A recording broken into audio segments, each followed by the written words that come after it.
Hello అందరికీ welcome to our channel. ఎలా ఉన్నారు అందరూ? నేనైతే చాలా బాగున్నా. చెప్పాను కదండి అమ్మ వాళ్ళ ఇంటికి వచ్చినా అని. బాగారన్నం కడుపుతోటున్నప్పుడు అడిగి మరీ చేపించుకున్నా. అప్పుడు బుడ్డోడు తినలేదు. అందుకని నా కోసం స్పెషల్గా బాగారన్నమను చికెన్ వండుతుంది మా మమ్మీ. చాలా అంటే చాలా బాగుంటుంది. మా మమ్మీ చేసిన ప్రతి ఒక్క కూర ఎంత బాగుంటుందో, అసలు టేస్టీగా ఉంటుంది అండ్ సింపుల్గా కూడా అయిపోతుంది.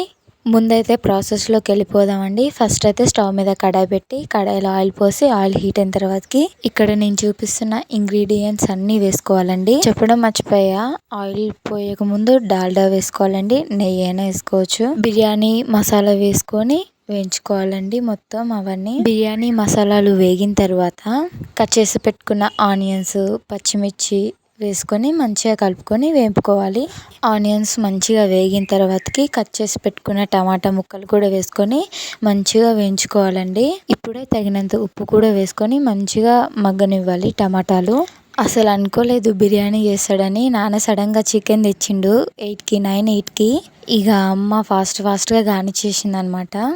ఒక గంట పట్టింది అంతే టైము, ఎక్కువేం పట్టలేదు. ఇప్పుడు టమాటాలు మంచిగా మగ్గిన తర్వాత అల్లం వేసుకొని అల్లం పచ్చివాసన పోయిన దాకా వేయించుకోవాలండి. ఇలా మొత్తం అల్లం పచ్చివాసన పోయిన తర్వాతకి కొబ్బరి పొడన్న కొబ్బరి పాలన్న 1 కప్పు వేసుకోవాలండి. కొబ్బరి పాలు అయితే ఇంకా టేస్ట్గా ఉంటుంది. మా దగ్గర కొబ్బరి పాలు అవైలబుల్గా లేవు, అందుకే నేను కొబ్బరి పొడి వేస్తున్నా. మీ సైడ్ అవైలబుల్గా ఉంటే మీరు కూడా వేసుకోండి, లేకపోతే స్కిప్ చేయండి. కొబ్బరి వేసి ఒక 5 మినిట్స్ మగ్గిన తర్వాతకి గుప్పెడు కొత్తిమీర, పుదీనా వేసుకొని మంచిగా కలుపుకోవాలండి. ఒక 2 మినిట్స్ మంచిగా కలిపిన తర్వాతకి నేను ఇక్కడ సాంబార్ బియ్యం తీసుకుంటున్నా అండి. గ్లాస్కి 2.5 గ్లాసుల వాటర్ని తీసుకోవాలి. అదే మీరు బాస్మతి రైస్ తీసుకుంటే గ్లాస్కి 2 గ్లాసుల వాటర్ని తీసుకుంటే సరిపోతుంది. వాటర్ని పోసుకొని మంచిగా కలుపుకొని మూత పెట్టుకోవాలండి. ఒక 5 మినిట్స్ తర్వాత మసులుతుంది అనమాట. ఆ మసిలేటప్పుడే క్లీన్గా వాష్ చేసుకున్న బియ్యంని అందులో వేసుకోవాలండి. బియ్యంని వేసుకొని మంచిగా కలుపుకోవాలి. ఒక 10 మినిట్స్కి ఉడుకుతుందండి. లాస్ట్లో కొంచెం వాటర్ ఉన్నాక పైన ఫుడ్ కలర్, మీకు ఇష్టమైతే ఫుడ్ కలర్ వేయండి, లేకపోతే స్కిప్ చేయండి. ఇది కూడా గుప్పెడు కొత్తిమీర వేసుకొని మూత పెట్టుకొని దమ్ పెట్టుకోవాలండి. దమ్ అనేది మినిమం 20 మినిట్స్ ఉండాలండి. దమ్ పెడితేనే చాలా బాగుంటుంది బాగారా. అదేమన్నా బిర్యానీ అని మీరు అనుకోవచ్చు, బాగారా కూడా దమ్ పెట్టుకోవచ్చు. దమ్ పెడితే చాలా బాగుంటుంది బాగారా. ఇదే వీడియోలో చికెన్ రెసిపీ కూడా చూపిస్తా అండి. సింపుల్గా మా మమ్మీ చేస్తుంది, చాలా బాగుంటుంది. ముందైతే చికెన్ని మ్యారినేట్ చేసుకోవాలండి. ఫ్రెష్గా క్లీన్ చేసుకొని ఉప్పు, కారం, పసుపు, అల్లం, కప్పు పెరుగు వేసుకొని మంచిగా కలుపుకొని మ్యారినేట్ చేసుకోవాలి. పెరుగు మా మమ్మీ వేయలేదు, మర్చిపోయింది, మీరు వేయండి. ఇప్పుడు స్టవ్ మీద కడాయి పెట్టి కడాయిలో ఆయిల్ పోసి ఆయిల్ హీట్ అయిన తర్వాతకి సన్నగా తరిగి పెట్టుకున్న పచ్చిమిర్చి, ఉల్లిపాయలు వేసుకొని మంచిగా కలుపుకొని మగ్గించుకోవాలండి. టమాటాలు మంచిగా మగ్గాక కొంచెం పసుపు, ఉప్పు వేసుకొని మంచిగా కలుపుకోవాలి. పసుపు పచ్చివాసన పోయిందాక మగ్గనివ్వాలండి. పసుపు పచ్చివాసన పోయిన తర్వాతకి అల్లం వేసుకోవాలి. అల్లం వేసుకొని మంచిగా కలుపుకోవాలి. అల్లం పచ్చివాసన పోయిన తర్వాత సన్నగా తరిగిన టమాటా ముక్కలు వేసుకొని మంచిగా కలుపుకోవాలి.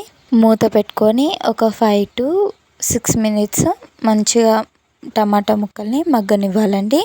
ఇలా టమాటా ముక్కలు మంచిగా మగ్గిన తర్వాత మనం మ్యారినేట్ చేసుకున్న చికెన్ని అందులో వేసుకోవాలండి. వేసుకొని మంచిగా కలుపుకోవాలి. చికెన్ని వేసుకొని మంచిగా వాటర్ మొత్తం పైకి వచ్చేదాకా మగ్గనిచ్చుకోవాలండి మూత పెట్టుకొని. వాటర్ మొత్తం పైకి వచ్చిన తర్వాతకి ఒక చిన్న గ్లాస్ వాటర్ పోసుకొని మూత పెట్టుకొని ఇంకో 10 మినిట్స్ మగ్గనివ్వాలి. ఇక్కడ మమ్మీ నాకు ఇష్టమైన ముక్కని చూపిస్తుంది అనమాట మీకు. నాకు కాళ్ళ పులుసు అంటే చాలా ఇష్టం. ఇంకో కాళ్ళు వచ్చిందని చూపిస్తుంది అనమాట మీకు. నేను ఫస్ట్లో చపాతీ వీడియో పెట్టినప్పుడు నన్ను చాలా మంది ఇన్సల్ట్ చేశారు. అయ్యో దీని వీడియోలో ఎవరు చూస్తారులే అన్నట్టుగా చూశారు. ఆ చపాతీ వీడియోనే 4,000 మంది చూశారు. థ్యాంక్ యూ అండి, థ్యాంక్ యూ సో మచ్ నన్ను ఎంతలా సపోర్ట్ చేస్తున్నందుకు. కానీ నేను మొన్న చికెన్ పిక్కల్ వీడియో పెట్టానండి. ఎంతమంది చూసారో 13 నిమిషాలకే 2,600 మంది చూసారు. 13 నిమిషాలకే. అది కూడా నాకు టైం కుదరక నేను సరిగ్గా వీడియోలు పెట్టట్లేదు. కానీ నేను సరిగ్గా రెగ్యులర్గా వీడియోలు పెడితే మాత్రం నాది మానిటైజేషన్స్ దగ్గరకు ఈ రోజు నుంచి రెగ్యులర్గా ఖచ్చితంగా వీడియో పెడతా. ఇంట్లో ఉండి రూపాయి పెట్టుబడి లేకుండా బెస్ట్ బిజినెస్ అంటే అది యూట్యూబ్ మాత్రమే. ఇక లాస్ట్లో గుప్పెడు కొత్తిమీర వేసుకొని మంచిగా కలుపుకొని సర్వ్ చేసుకోవడమే అండి. చాలా అంటే చాలా బాగుంటుంది టేస్ట్. ఒక్కసారి ఇలా ట్రై చేసి ఎలా వచ్చిందో తప్పకుండా కామెంట్ చేయండి. మర్చిపోయా, లాస్ట్లో గరం మసాలా కూడా వేసుకొని సర్వ్ చేసుకోండి. వీడియో నచ్చితే లైక్ చేయండి, షేర్ చేయండి, సబ్స్క్రైబ్ చేసుకోండి. బాయ్.